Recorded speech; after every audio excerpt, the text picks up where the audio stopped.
Hello, hello, hello, hello, hello. So, as Condra said, my talk is called Cotton Caskets. It's a metaphor. There's no such thing.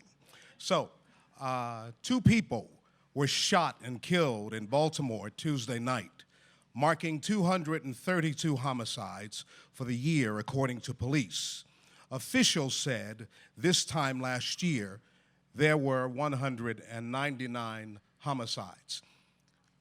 Couple things I need not tell you, that the victims of these homicides were black males.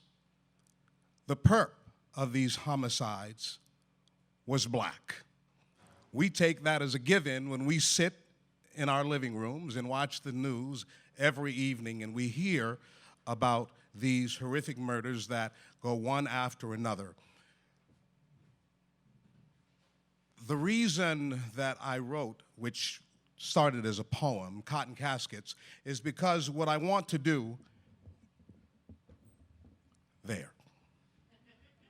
What I'd like to do is challenge you and whomever else might hear this to think about these homicides a little differently, to stop reducing these human beings who are caught up in this humanitarian crisis to thugs and gangsters and drug-related killings and gang-related killings. It's much more than that.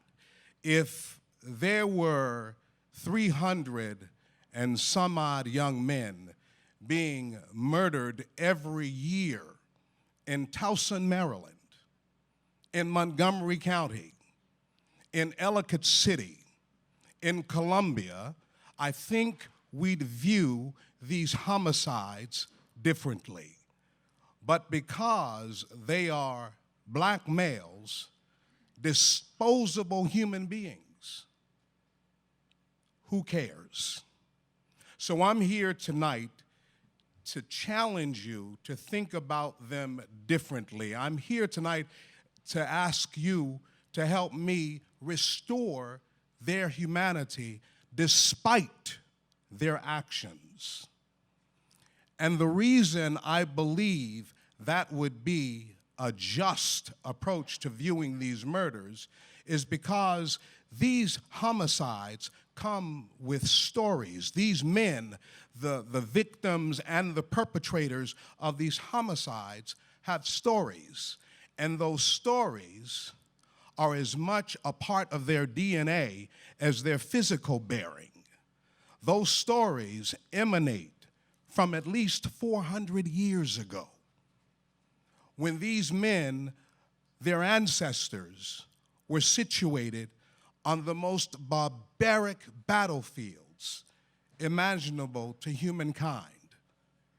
So I want to challenge you to think about it in that larger context, as opposed to listening to what police officials say, or even some of us have accepted as the reality of these murders.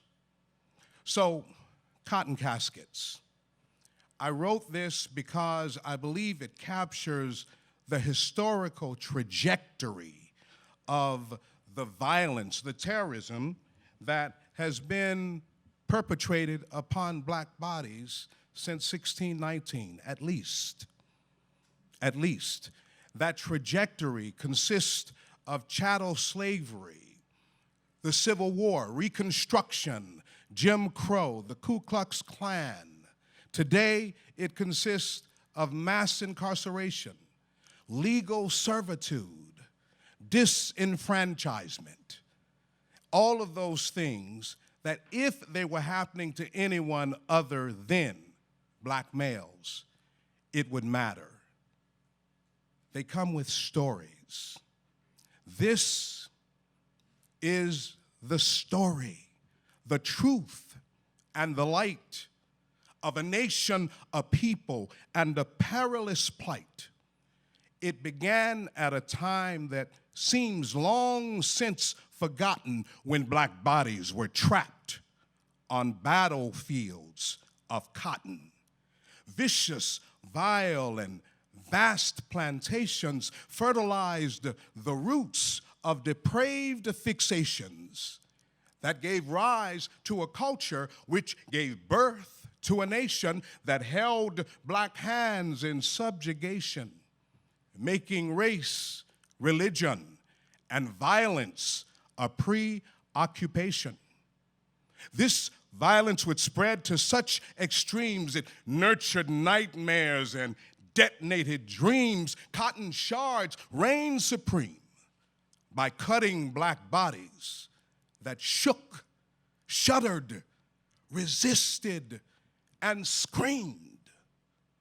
Conditioned by this wicked way of life, enraged by the pain and strife, when those black battered hands picked up a knife, there'd be one less black husband, a widowed wife, one quick stab, one less black life. Then came the time the Civil War was won, and enlisted black hands had held the gun.